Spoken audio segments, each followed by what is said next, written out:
बिस्मिल्लाहिर्रहमानिर्रहीम।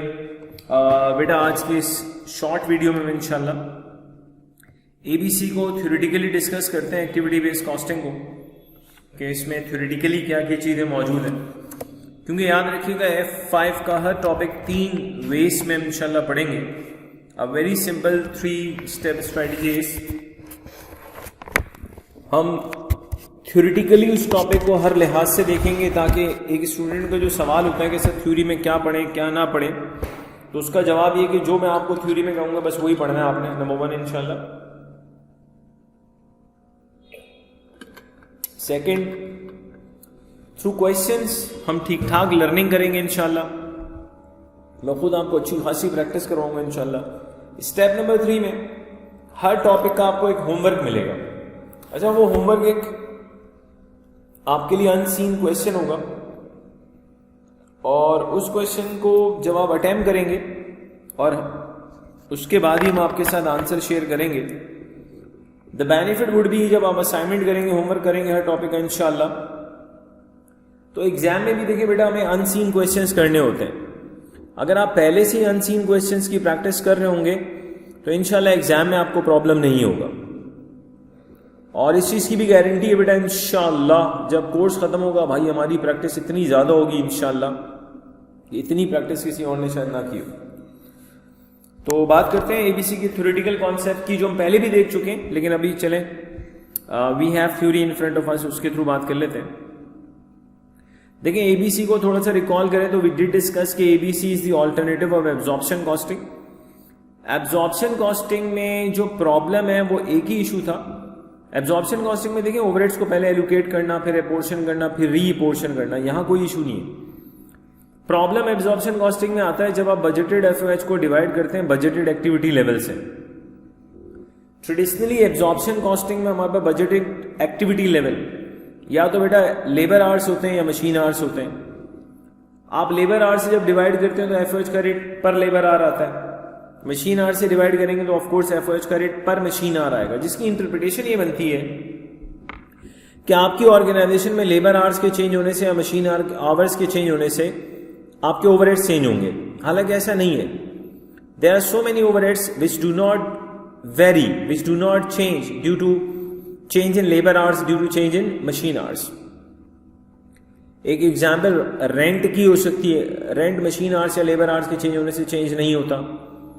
आपकी quality control की cost number of inspection, number of quality test के ऊपर डिपेंड करती है, लेबर आवर्स या मशीन आवर्स पे डिपेंड नहीं करती। मशीन सेटअप की कॉस्ट नंबर ऑफ सेटअप पे डिपेंड करती है, मशीन आवर्स या लेबर आवर्स पे डिपेंड नहीं करती। मटेरियल की ordering cost number of orders पे डिपेंड करती है, मशीन आवर्स या लेबर आवर्स पे डिपेंड नहीं करती। इसका मतलब ये हुआ कि जो सबसे बड़ा प्रॉब्लम है एब्जॉर्प्शन कॉस्टिंग में वो बजटेड एक्टिविटी लेवल है, जो या तो लेबर आवर्स होते हैं या मशीन आवर्स होते हैं, जिसकी वजह से आने वाला एफओएच का रेट इनएक्यूरेट होता है। ऑब्वियसली इनएक्यूरेट रेट की बेसिस पे जब हम एक प्रोडक्ट को एलोकेट करेंगे तो अनफेयर एलोकेशन होगी। अब हम किस तरह से इस अनफेयर एलोकेशन को फेयर एलोकेशन में कन्वर्ट कर सकते हैं, तो here comes the concept of ABC.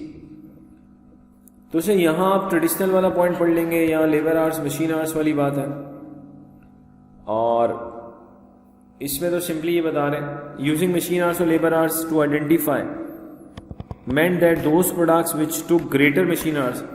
Sir अगर मैं मशीन आवर्स या लेबर आवर्स की बेसिस पे काम कर रहा हूं तो ऑब्वियसली फिर जहां पर मशीन आवर्स ज्यादा होंगे तो उस प्रोडक्ट को ज्यादा ओवरहेड्स एलोकेट होंगे, जहां मशीन आवर्स कम होंगे तो उसको कम ओवरहेड एलोकेट होंगे। हालांकि थोड़ी देर पहले बात हुई थी कि ओवरहेड के इनकर्ड होने की रीजन सिर्फ मशीन आवर्स या लेबर आवर्स नहीं होता। This unfair allocation of overhead was somewhat acceptable in traditional environment, as in traditional environment overhead occupied only a small share of product cost। Traditionally तो चलें ये overhead labour hours या machine hours की basis पे चल जाता था। उसकी सबसे बड़ी रीजन ये होती थी कि ट्रेडिशनली आपकी प्रोडक्ट की कॉस्ट में जो ओवरहेड होता था बहुत ही कम होता था, लेकिन अब ऐसा नहीं है। आज की मॉडर्न डे मैन्युफैक्चरिंग एनवायरनमेंट की बात करते हैं, आज के मॉडर्न डे की मैन्युफैक्चरिंग एनवायरनमेंट की बात करें तो बेसिकली आपकी जो प्रोडक्ट की कॉस्ट है उसमें बेसिकली जो ओवरहेड है उसका एक मेजर पोर्शन होता है। चल अगर ओवरहेड का एक मेजर पोर्शन मौजूद है उस मेजर पोर्शन को बेसिकली मैंने, उस सिग्निफिकेंट पोर्शन को मैंने अगर अनफेयर वे में एलोकेट किया तो ऑब्वियसली काफ़ी मसले हो जाएंगे। अनफेयर एलोकेशन की वजह से डेफिनेटली मेरी प्रोडक्ट की प्राइसिंग के ऊपर इम्पैक्ट पड़ेगा। जो मैनेजर उस पर्टिकुलर प्रोडक्ट की परफॉर्मेंस के लिए रिस्पॉन्सिबल है, उस मैनेजर की परफॉर्मेंस गलत मेजर हो रही होगी। तो it means we really need a fair allocation of overheads. तो यहां देखें, the major share being material and labour cost. Traditionally ऐसा होता था, लेकिन आज ऐसा नहीं है। In today's environment the situation is reverse. Now overhead occupy a major share of product cost. Therefore, if in today's environment we continue to apply traditional absorption costing, it would create a huge difference in cost and would result in too much unfair allocation. Therefore, in today's environment, there is a need for a system that charges overhead on fair basis. That system is referred as क्या? ABC. Sir आज हमें basically fair allocation की जरूरत है, आज unfair allocation नहीं चलेगी। अब सवाल ये भी पैदा होता है कि एक्टिविटी बेस्ड कॉस्टिंग किस तरह से फेयर एलोकेशन को बताता है, किस तरह से एबीसी का प्रूफ करेगा कि यार हम जो एलोकेशन कर रहे हैं इट इज फेयर। प्लीज सुनिएगा। सबसे पहले तो एक्टिविटी बेस्ड कॉस्टिंग एक कॉन्सेप्ट इंट्रोड्यूस करवाता है जिसको हम कहते हैं कॉस्ट ड्राइवर। एबीसी एक कॉन्सेप्ट इंट्रोड्यूस करवाता है जिसको हम कहते हैं कॉस्ट ड्राइवर। रिकॉल कीजिएगा, कॉस्ट ड्राइवर का मतलब होता है reason to incurred cost. Cost driver वो रीजन है जिसकी वजह से कॉस्ट लगती है। एबीसी यही कहता है आपकी जो कॉस्ट जिस रीजन की वजह से लगी है उस रीजन की बेसिस पे उसको एलोकेट करें। तो एक्टिविटी बेस्ड कॉस्टिंग के अकॉर्डिंगली हर कॉस्ट के इनकर्ड होने की कोई रीजन होती है। अगर आप कहते हैं मैंने मटेरियल की ऑर्डरिंग कॉस्ट बेयर की है तो ऑब्वियसली आपने ऑर्डर्स किए होंगे। अगर आपको मटेरियल की होल्डिंग कॉस्ट बेयर करनी पड़ती है तो डेफिनेटली आपके वेयरहाउस में मटेरियल होगा। अगर आपको क्वालिटी कंट्रोल की कॉस्ट बेयर करनी पड़ती है तो नंबर ऑफ क्वालिटी टेस्ट होते होंगे आपके यहाँ। तो why not to find out the reason के किस रीजन की वजह से कॉस्ट लगती है और उसी रीजन को बेस बनाते हुए हम क्या करें, एक रेट कैलकुलेट करें और उस रेट को बेसिकली हम प्रोडक्ट को एलोकेट, उस रेट की बेसिस पे ओवरहेड को प्रोडक्ट को एलोकेट करें ताकि एक फेयर एलोकेशन हो। ओवरहेड्स की एलोकेशन को फेयर बनाने के लिए एबीसी ने हमें एक 4 स्टेप्स अप्रोच दिए। पहला स्टेप है eliminate the concept of totality of overheads को एक्चुअली अब रिप्लेस कर दें किससे, कॉस्ट पूल से। कॉस्ट पूल का मतलब होता है aggregate cost of same activity. एक ही एक्टिविटी जो बार बार इनकर्ड हो रही होती है, एक ही एक्टिविटी जो बार बार इनकर्ड हो रही होती है उसके टोटल को हम कॉस्ट पूल कहते हैं। हर डिफरेंट एक्टिविटी का कॉस्ट पूल अलग होगा। अब क्वालिटी कंट्रोल की कॉस्ट अलग है तो उसका कॉस्ट पूल अलग है। मटेरियल की ऑर्डरिंग कॉस्ट का कॉस्ट पूल अलग होगा। पॉइंट नंबर 2 में क्या कह रहे हैं, for each cost pool identify an appropriate cost driver. हर कॉस्ट पूल के लिए एक एप्रोप्रिएट कॉस्ट ड्राइवर आप आइडेंटिफाई करें। Third, calculate the rate for each cost pool by dividing the cost pool's cost with its cost driver. हर cost pool को उसके cost driver से डिवाइड करें। Like we have seen, setup की total cost को हम number of setup से divide करते हैं। मटेरियल की टोटल ऑर्डरिंग कॉस्ट को हम नंबर ऑफ ऑर्डर से डिवाइड करते हैं। क्वालिटी कंट्रोल की टोटल कॉस्ट को हम नंबर ऑफ क्वालिटी के टेस्ट से या नंबर ऑफ इंस्पेक्शन से डिवाइड करते हैं। तो ऐसे ही लिखा हुआ है, calculate the rate for each cost pool by dividing the cost pool's cost with its cost driver. एक दफा पॉइंट नंबर 3 में आपके पास रेट आ चुका है तो कहते हैं charge overhead of each cost pool to product using the above rates. Above rates कौन से, पॉइंट नंबर 3 में जो रेट्स आ चुके हैं। तो एबीसी एक ये 4 स्टेप्स अप्रोच हमें देता है जी। अब ये 2 पॉइंट्स बड़े काम के, extremely important. When overheads are charge after such an extensive procedure on the basis of which they are arise. किस बेसिस पे हम ओवरहेड को चार्ज कर रहे हैं, इस बेसिस पे क्या उनकी रीजन क्या अराइज होने की। It is likely that there will be fair allocation of overheads. अब हम कह रहे हैं यार कि एक लाइकली मतलब ज्यादा चांसेस इसी बात के हैं कि ओवरहेड्स की एलोकेशन क्या होगी, फेयर होगी। सर लास्ट पॉइंट बहुत काम किया, remember ABC is only appropriate, ABC is only appropriate when indirect cost means overheads are a major share of product cost. Sir ABC उसी वक्त अप्रोप्रिएट है, एबीसी आपको उसी वक्त बेनिफिट दे सकता है जब आपकी जो प्रोडक्ट की कॉस्ट है उसमें मेजर पोर्शन किसका हो, ओवरहेड्स का एक मेजर पोर्शन हो, मतलब ओवरहेड्स की एक सिग्निफिकेंट कॉस्ट हो। If indirect costs are very small, then ABC and traditional system are unlikely to show the much difference. अगर आप कहते हैं नहीं यार ओवरहेड की ओवरऑल कॉस्ट बहुत ही कम है, और मेरे भाई अगर आपके ओवरहेड की कॉस्ट बहुत ही कम है तो उससे एबीसी ने क्या कर लेना, फिर एबीसी तो इतना बड़ा डिफरेंस क्रिएट ही नहीं कर सकता। फिर तो एबीसी और ट्रेडिशनल के रिजल्ट्स मोर और लेस क्या होंगे, सेम होंगे। तो ये चीज़ तो प्लीज़ दिमाग में डाल लें। देखिए ना एबीसी ने करना क्या है, ओवरहेड्स की फेयर एलोकेशन करनी हो मेरे भाई, अगर हमने ओवरहेड्स की फेयर एलोकेशन करनी तो ओवरहेड्स का इटसेल्फ अपना अमाउंट तो सिग्निफिकेंट हो ना। अब अगर उसका अपना ही अमाउंट सिग्निफिकेंट नहीं है तो खुद सोचें एबीसी को इंट्रोड्यूस कराने का कोई फायदा ही नहीं होगा आपको। अच्छा आप सुनिएगा, F5 में इस तरह से तो थ्योरी नहीं आ सकती एबीसी की अब कि एग्जामिनर आपसे बोले बेटा एबीसी के एडवांटेज डिसएडवांटेज लिखें, ये पॉसिबल नहीं है। उसकी वजह ये बेटा एबीसी का टॉपिक या तो आपको सेक्शन ए में मिलेगा या बी में मिलेगा, सी में तो मिलना नहीं है, क्योंकि सी में तो रिकॉल करें डिसीजन मेकिंग टेक्निक्स थी, हमारे पास बजटिंग एंड कंट्रोल है और परफॉर्मेंस मेजरमेंट एंड कंट्रोल है। तो सेक्शन सी में तो आएगा नहीं, इसने सेक्शन ए में आना है या ओटीक्यू में आना है। तो उसमें थ्योरी इस तरह से आती है which we have seen also in while practising ABC. Examiner ने आपसे कह दिया अरे जो चार है, चार में से मतलब उसने एक एमसीक्यूज बनाया, चार चॉइसेस दी, उसमें से कहा यार ये बताओ चार में से कौन से दो एडवांटेजेस हैं, या चार में से कौन सा एक एडवांटेज है, या चार में से कौन सा एक एडवांटेज नहीं है। इस तरह से बेसिकली थ्योरी पूछी जा सकती है, इसलिए हमें एडवांटेजेस पता होने चाहिए। मेरे लिहाज से अगर आप 2 से 3 दफा एडवांटेजेस पढ़ लेंगे समझने के बाद तो बहुत है, क्योंकि एग्जाम में चॉइसेस वो खुद बताएगा, आपको सिर्फ देख पढ़ उसको आइडेंटिफाई करना होगा ये जो कह रहा है एडवांटेज है या नहीं। देखते जी एडवांटेजेस क्या हैं। ABC leads to fair allocation of overhead as overhead are charge on the basis of activities rather than machine और लेबर आवर्स। पहला पॉइंट तो बड़ा स्ट्रेट फॉरवर्ड है कि जी एबीसी में फेयर एलोकेशन होती है ओवरहेड्स की। The profitability of each product is identified realistically as costs are accurate. Obviously ऐसा ही होगा, जब कॉस्ट एक्यूरेट होगी तो हर प्रोडक्ट की प्रॉफिटेबिलिटी भी रियलिस्टिकली पता चलेगी। It provides more accurate cost per unit. As a result pricing, sales strategy, performance management and decision making should be improved. वो कह रहे हैं it provides more accurate cost per unit. बेटा जब आपकी कॉस्ट पर यूनिट ज़्यादा accurate होगी तो उससे आपके प्राइसिंग के decision, sales strategy, performance management, decision making सब बेहतर होगी। देखिए मैं आपको एक आइडिया देता हूँ। प्राइसिंग 2 तरह की होती है। एक प्राइसिंग होती है कि यार कॉस्ट प्लस मार्कअप आपने डाल दिया।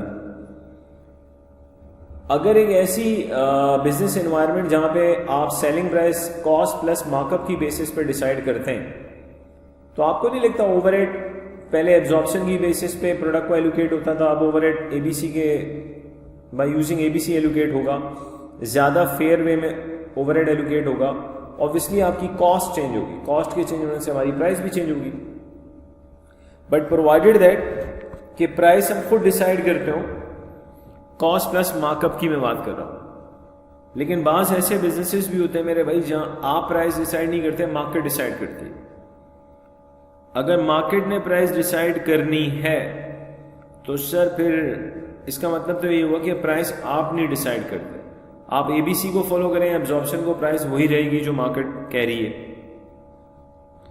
जैसे मिसाल के तौर पर सर आप बता दें, मैं अगर इससे हट के बात करता हूँ कि सर ये क्या बात हुई कि प्राइस अगर मार्केट डिसाइड कर रही है।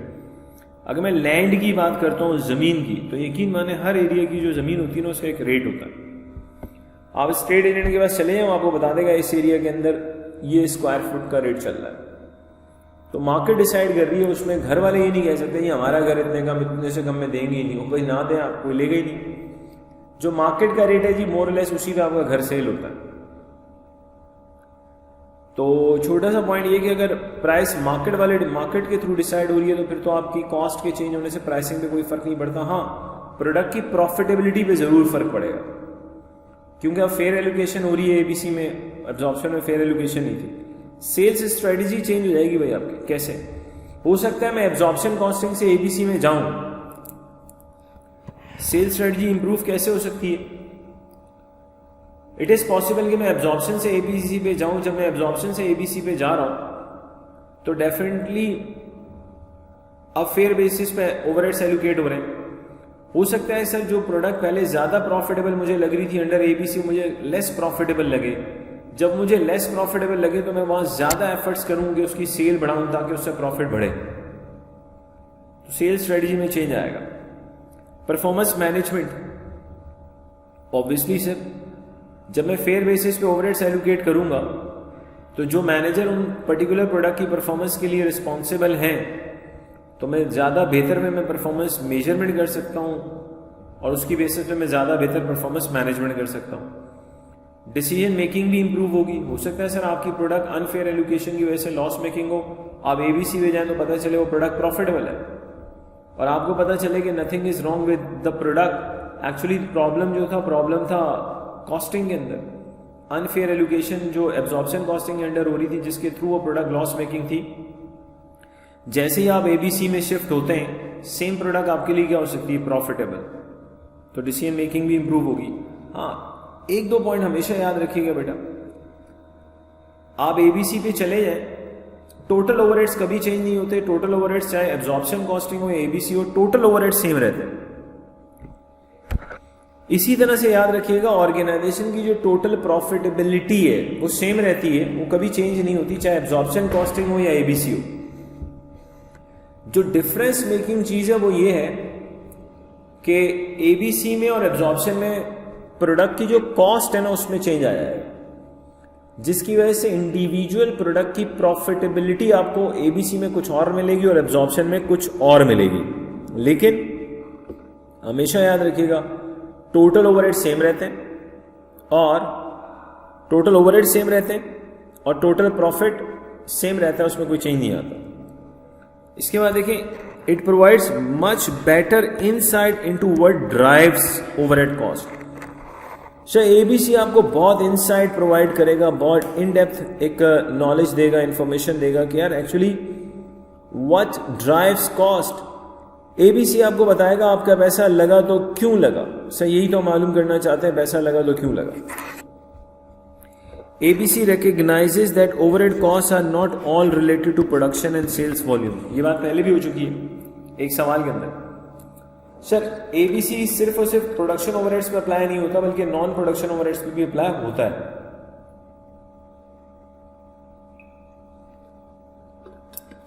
तो कह रहा है भाई ABC recognizes that overhead costs are not all related to production and sales volume, यानी कि नॉन प्रोडक्शन ओवरहेड्स भी होते हैं और उस पर भी एबीसी अप्लाई होता है। In many businesses overhead cost are significant proportion of total cost and management needs to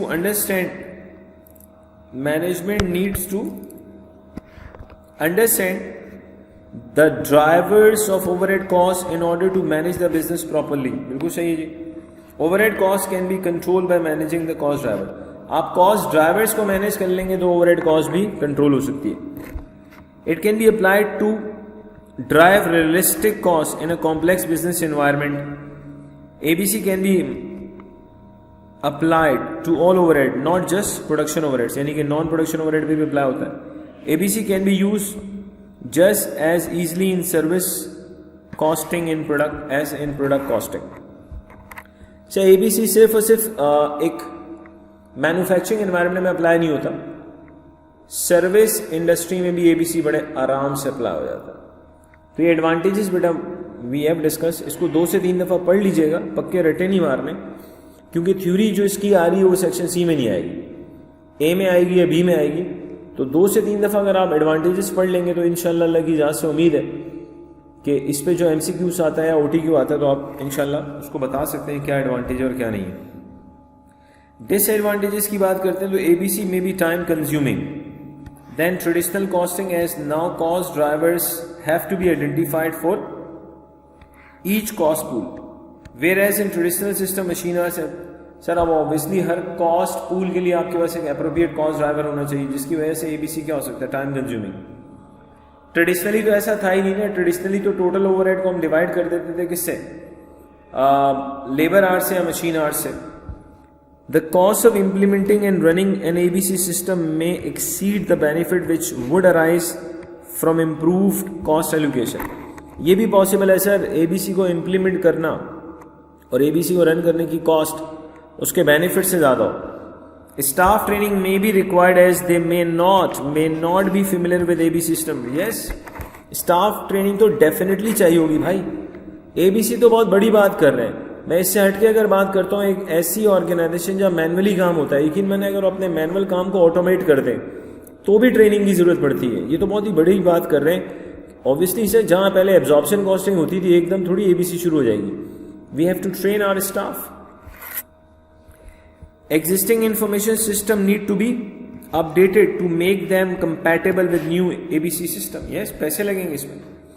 ABC will be of limited benefit if overhead costs are primarily volume related or if the overhead is a small proportion of the overall cost. से ABC का बहुत ही limited benefit होने वाला है आपको अगर overhead की cost small है या फिर आपके ओवरहेड्स प्राइमरली वॉल्यूम रिलेटेड है। बेटा वॉल्यूम रिलेटेड ओवरहेड्स की मीनिंग से होती है कि यार अगर वॉल्यूम बढ़ेगा तो ओवरहेड्स भी बढ़ेंगे। सर ABC है तो फिर कुछ भी नहीं कर सकता वहां पर। It is impossible to allocate overheads cost to specific activities. Sir sometime ऐसा भी हो सकता है कि कुछ ऐसी कॉस्ट भी हो सकती है जिसको हम स्पेसिफिक एक्टिविटीज को एलोकेट कर ही नहीं सके। फॉर एग्जाम्पल रेंट, अब सर रेंट में किस एक्टिविटी को एलोकेट करूं, मसला आ गया। ABC can be more complex to explain to the stakeholders of costing exercise। Sir हर एक स्टेक होल्डर को ABC इतने आराम से समझ में नहीं आता। The benefits obtained from ABC might not justify the cost. In some situation ABC does not provide very different information from traditional absorption costing। Sir ये भी हो सकता है कि ABC से मिलने वाला बेनिफिट उसकी कॉस्ट को जस्टिफाई ना करे और आपका ओवरऑल रिजल्ट वही आ रहा हो मोर और लेस जो अंडर एब्जॉर्प्शन कॉस्टिंग आ रहा था। तो बेटा डिसएडवांटेजेस 2 से 3 दफा आपने पढ़ लेने। अच्छा जी, ABC in public sector. Sir ABC को हम पब्लिक सेक्टर में भी डेफिनेटली अप्लाई कर सकते हैं और हमें करना पड़ेगा। उसकी बहुत बड़ी रीजन है ऑस्टेरिटरी मेजर्स। प्लीज सुनिएगा, एक्चुअली ऑस्टेरिटरी मेजर्स क्या होता है कि समटाइम गवर्नमेंट्स क्या करती हैं, अब I am just explaining what do you mean by austerity measures. Please सुनिएगा, समटाइम गवर्नमेंट्स क्या करती हैं, अपने बेल्ट्स टाइट कर देती हैं। सो जब गवर्नमेंट अपने बेल्ट्स टाइट करेगी तो टैक्स का रेट बढ़ा देगी, गवर्नमेंट अपनी स्पेंडिंग कम कर देती है। गवर्नमेंट ऐसा इसलिए करती है, गवर्नमेंट को बेसिकली गवर्नमेंट का जो लोन होता है वो पे ऑफ करना होता है। गवर्नमेंट पेंशन रोक देगी। सर जब गवर्नमेंट इतना कुछ करेगी ना तो फिर गवर्नमेंट की जो अपनी ऑर्गेनाइजेशन है, पब्लिक ऑर्गेनाइजेशन है, सर वहां पैसा बड़े फूंक फूंक के जैसे कहते हैं ना उस तरह लगना चाहिए। फिर गवर्नमेंट इस चीज का भी ख्याल रखेगी। Austerity measure introduced by many governments have meant that public sector is under increasing pressure to deliver more services for less money and with greater transparency। Obviously अब transparency बहुत ज़्यादा चाहिए भाई। Public sector organizations thus need to identify, allocate and control costs more than ever before। ABC is seen as one possible tool to help with this। Reasons for introducing ABC। So public responsibility, इन चीज़ों को एक आध दफ़ा पढ़ लीजिएगा भाई। Responsible public organisation must have tight control of running cost at time when the resources provided by central government are strictly limited. आप मुझे बता दें, अगर आपको गवर्नमेंट की तरफ से बड़ा लिमिटेड फंड मिल रहा है तो खुदा के लिए आप भी तो टाइट कंट्रोल रखेंगे ना भाई। You have to make sure कि ज़रा सा भी पैसा, ज़रा सी भी रिसोर्सेज क्या नहीं होनी चाहिए, वेस्ट नहीं होनी चाहिए। Public accountability, many organizations are being challenged as to whether or not they spend taxpayer money wisely and feel a need to demonstrate this when the questions are asked. Sir आप accountable भी होंगे। Resource allocation within the organisation. Sir जो resource allocation होनी चाहिए वो भी justifiable होनी चाहिए। रिसोर्स एलोकेशन एक पब्लिक ऑर्गेनाइजेशन में इस बेसिस पे नहीं होनी चाहिए कि जिस ऑर्गेनाइजेशन का जो मैनेजर है या बड़ा वो जितना ज़्यादा चिल्लाएगा हम उसको उतनी ज़्यादा रिसोर्सेज देंगे। ये गलत तरीका है रिसोर्सेज एलोकेट करने का। रिसोर्सेज एलोकेट होनी चाहिए रीजंस की बेसिस पे। Helping manager to manage. Managers need a better awareness of what activities actually cost to provide before they can think which to cut। Sir आपको पता होना चाहिए, मतलब मैनेजर्स के पास एक बेहतर अवेयरनेस होनी चाहिए एक्टिविटीज की। पैसा किस एक्टिविटी के लिए आपको दिया गया है, कहाँ पैसा लगाना है और कहाँ कट करना है। जैसे हमारे यहाँ अल्लाह माफ करे, अगर हम किसी ऑर्गेनाइजेशन को गवर्नमेंट पैसे देती है कि यार अब एक काम करें रोड बनाएं, तो मेरे ख्याल से यार हमारी गवर्नमेंट को ना बहुत स्ट्रिक्ट कंट्रोल इस पर रखना चाहिए कि यार गवर्नमेंट ने तो एक ऑर्गेनाइजेशन को पैसा दिया जो भी है वो जिसने रोड बनवाने सर, लेकिन खुदा के लिए मतलब गवर्नमेंट को चाहिए कि बहुत ज़्यादा कंट्रोल रखे। हमारे यहाँ तो रोड ही अलग होते हैं, अल्लाह माफ़ करे, बस एक बारिश की कहानी होती है, बारिश आई रोड ख़त्म। तो मतलब जब गवर्नमेंट पैसा दे रही है तो हम ऐसे रोड क्यों नहीं बना सकते जैसे दुबई वगैरह में होते हैं। बारिशें हो कुछ हो रोड सही रहते हैं सब, और कभी ख़राब हो, एक दिन रोड ख़राब होता है दुबई में, अगले दिन बिल्कुल सही हो जाता है। हमारे अल्लाह माफ़ करे ख़राब ही होते हैं, सही तो शायद करना ही नहीं आता हम लोग। तो ऑब्वियसली गवर्नमेंट को इसमें काफ़ी ज़्यादा एक्टिवली पार्टिसिपेट करना पड़ेगा। हमारे यहाँ प्रोजेक्ट्स फेलियर की बहुत, गवर्नमेंट के प्रोजेक्ट फेलियर की बहुत सी रीज़न में से एक ये भी रीज़न है, हम रिसोर्सेज एलोकेट करने के बाद भूल जाते हैं। शायद बाहर ऐसा नहीं होता। इसको भी बेटा एक आध दफ़ा पढ़ लेना, रेजिस्टेंस को एक आध दफ़ा पढ़ लीजिएगा। क्यों सर आप मुझे बता दें, आपको क्या लगता है अगर किसी ऑर्गेनाइजेशन में ABC नहीं है, वहाँ मैं ABC इंप्लीमेंट करूँ तो इतने आराम से तो लोग वेलकम नहीं करेंगे ना उसको। चेंज को हर बंदा अप्रिशिएट नहीं करता भाई। कॉन्सिक्वेंसेस क्या हो सकते हैं ABC के? Pricing decision, absorption costing will lead to more overhead being allocated to high volume products and less overhead being allocated to low volume product। पहले तो इसका मतलब बता देता हूँ। देखिए एब्जॉर्प्शन कॉस्टिंग में नॉर्मली हम जो FOS का रेट निकालते हैं या तो पर लेबर आवर निकालते हैं या पर मशीन आवर्स निकालते हैं। फॉर एग्जांपल हमारे पास FOS का रेट आ जाता है पर लेबर आवर, ठीक है। अगर प्रोडक्ट A में 10 घंटे लगते हैं, FOS का रेट 10 पर लेबर आवर है, तो प्रोडक्ट A में 100 का ओवरहेड आएगा, और प्रोडक्ट B में अगर 2 घंटे लगते हैं तो प्रोडक्ट B में $20 का ओवरहेड आएगा। इसका मतलब जहां ज्यादा वॉल्यूम लगेगा उस प्रोडक्ट में ओवरहेड ज्यादा होंगे, जहां वॉल्यूम कम होगा उस प्रोडक्ट में ओवरहेड कम होगा। ये एब्जॉर्प्शन का मसला है, इसीलिए हम कहते हैं unfair allocation. Cost calculated under ABC are more accurate reflection of products cost and therefore provide better information for manager when deciding क्या प्राइसिंग। सर ABC बहुत एक्यूरेट कॉस्ट आपको बताएगी, लिहाजा जब आपको प्रोडक्ट की प्राइसिंग डिसाइड करनी होगी तो ABC आपको ज्यादा फैसिलिटेट करेगा। प्रॉफिटेबिलिटी, देखिए थोड़ी देर पहले मैंने आपको एक कॉन्सेप्ट दिया था, ओवरऑल प्रॉफिटेबिलिटी चेंज नहीं होती। ओवरऑल प्रॉफिटेबिलिटी इसलिए चेंज नहीं होती क्योंकि टोटल ओवरहेड्स चाहे ABC कॉस्टिंग हो या एब्जॉर्प्शन हो, टोटल ओवरहेड सेम रहते हैं। चेंज होने वाली जो चीज है ना वो बेसिकली ओवरहेड्स की एलोकेशन है, जो इंडिविजुअल प्रोडक्ट्स के लिहाज से चेंज हो जाती है। जब इंडिविजुअल प्रोडक्ट्स के लिहाज से ओवरहेड की एलोकेशन चेंज होगी तो इंडिविजुअल प्रोडक्ट्स की प्रॉफिटेबिलिटी चेंज होगी। ओवरऑल ना तो ओवरहेड चेंज होते हैं ना ही ओवरऑल प्रॉफिटेबिलिटी चेंज होती है, लेकिन प्रोडक्ट वाइज चेंज होगी। चेंज कॉस्ट अंडर ABC में lead to change selling prices. अच्छा, सेलिंग प्राइसेस वहां चेंज होंगी जहां ऑर्गेनाइजेशन सेलिंग प्राइस डिसाइड करे। अगर कॉस्ट प्लस मार्कअप वगैरह है और ऑर्गेनाइजेशन सेलिंग प्राइस डिसाइड कर रही है फिर तो ऑब्वियसली कॉस्ट के चेंज होने से सेलिंग प्राइस चेंज होगी।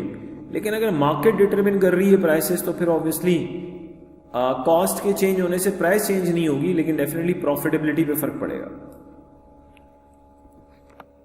ये बात हो चुकी है कि बाज ऐसी प्रोडक्ट्स हो सकती हैं जहां बेसिकली प्रोडक्ट की प्राइस मार्केट डिसाइड करे, आप डिसाइड ना करें। मैंने एग्जांपल इससे हटके दी थी पीस ऑफ लैंड की। हर एरिया में बेसिकली स्क्वायर फीट का रेट होता है, बस उसी रेट पे नॉर्मली आपकी जो ज़मीन है वो बाय या सेल होती है। अगर आप यहां देखें, change cost under ABC may lead to change selling prices as well if organization is using cost plus pricing, but if market is determining selling prices, तो फिर तो obviously हम selling price change ही नहीं कर सकते. The change cost will result in क्या, फिर cost के change होने से सिर्फ changes कहाँ आएंगी, profit में. ये भी तो पॉसिबल है आप जो प्रोडक्ट मैन्युफैक्चर करके बेचते हैं उसकी selling price government of Pakistan decide करे, आप डिसाइड ना करें. मतलब अगर गवर्नमेंट ऑफ पाकिस्तान डिसाइड करेगी, हम डिसाइड नहीं करेंगे, तो ऑब्वियसली सेलिंग प्राइस पे तो कोई फर्क ही नहीं पड़ा. लेकिन डेफिनेटली कॉस्ट के चेंज होने से उस प्रोडक्ट की प्रॉफिटेबिलिटी पे जरूर फर्क पड़ेगा. Performance management, ABC information improves performance management system as it is difficult to control cost in an absorption costing system because unfair allocation is not the fault of a manager. By understanding activities which drive cost, manager can be held responsible for cost and action can be taken if the performance is not as expected. ABC में sir हम बेहतर performance management की बात कर सकते हैं क्योंकि अब हमें पता होता है कॉस्ट लगी तो क्यों लगी, एब्जॉर्प्शन में तो पता ही नहीं होता.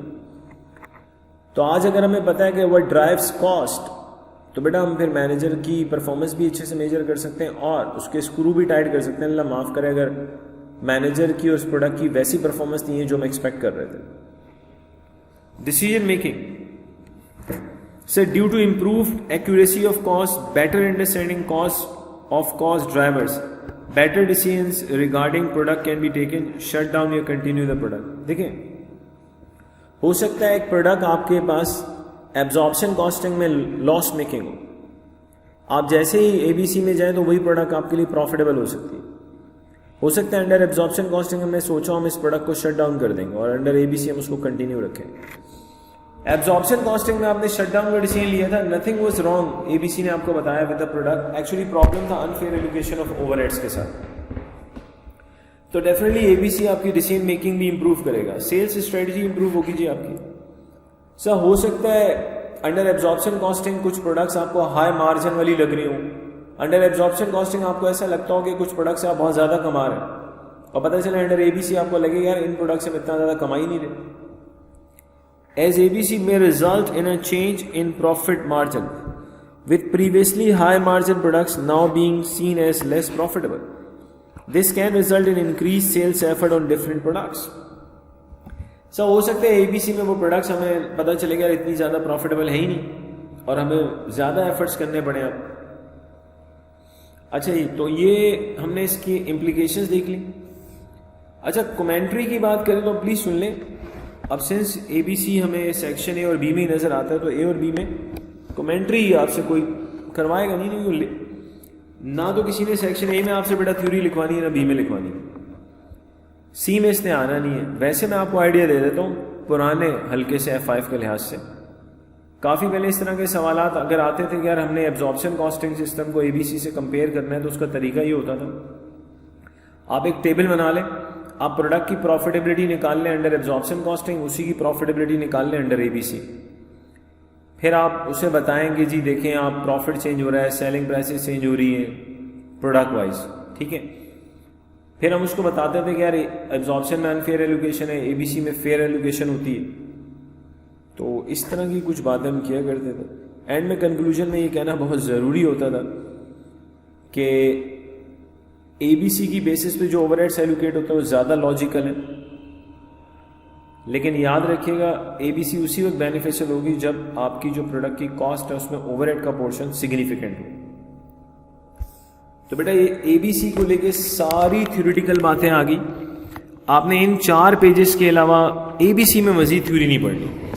ठीक है, व्हाट इज एबीसी, उसके 4 स्टेप्स क्या हैं, एब्जॉर्प्शन कॉस्टिंग में क्या प्रॉब्लम्स थे, एबीसी में क्या एडवांटेजेस हैं, एबीसी में क्या डिसएडवांटेजेस हैं, पब्लिक सेक्टर में एबीसी का क्या रोल हो सकता है, एबीसी को अगर हम इम्प्लीमेंट कर देते हैं तो उसके क्या कॉन्सिक्वेंसेस हो सकते हैं. We have seen this. ये आपके उस सवाल का जवाब है जो एक बहुत बड़ी मेजॉरिटी F5 में कंफ्यूज ही रहती है कि सर हम थ्योरी के लिए क्या करें क्या नहीं करें. ओ मेरे भाई, आप थ्योरी के लिए वही करें जो हम आपको थ्योरी में करने के लिए कह रहे हैं. अब यकीन माने एबीसी के टॉपिक में इस जो थ्योरी मैंने आपके साथ डिस्कस की है, इन 4 पेजेस के अलावा आपको मजीद एबीसी में कुछ नहीं पढ़ना, आसान वर्डिंग्स में कख नहीं पढ़ना. सब पता लग गया ना एब्जॉर्प्शन के मसले पता है, एबीसी में असल कहानी कॉस्ट ड्राइवर्स की, एबीसी के 4 स्टेप्स पता है, इसके एडवांटेजेस पता है, इसके डिसएडवांटेजेस पता है, एबीसी को पब्लिक सेक्टर में लाने की रीज़न है, क्या रीजन है लाने की वो पता है, ऑस्टेरिटी मेजर्स वाला कॉन्सेप्ट पता है, और एबीसी को इम्प्लीमेंट करते हैं तो उसके क्या कॉन्सिक्वेंसेस होते हैं, ये चीज़ें पता है। That is more than enough. अब प्लीज सुनिएगा सर, अगली क्लास में इंशाल्लाह हम एबीसी के कुछ क्वेश्चंस की प्रैक्टिस करेंगे और उसके बाद मैं आपको होमवर्क दूंगा। याद रखिएगा, जिस क्लास में आपको जिस टॉपिक का होमवर्क दिया जाएगा तो वहां जाके वो टॉपिक खत्म होगा। होमवर्क आपने लाजमी करना है बेटा, जब तक आप होमवर्क नहीं करेंगे आपको आपकी तैयारी का पता नहीं चलेगा। तो मैं कोशिश करूंगा होमवर्क में थोड़ा थ्योरेटिकल छोटी मोटी चीज़ें भी दूँ आपको, ताकि ज़रा मुझे भी आइडिया हो कि थ्योरेटिकली आप कितने स्ट्रॉन्ग चल रहे हैं। तो that was all about your ABC. Next class theory ABC की सारी कवर कर ली, जो मैंने आपको कहा भी था बार बार।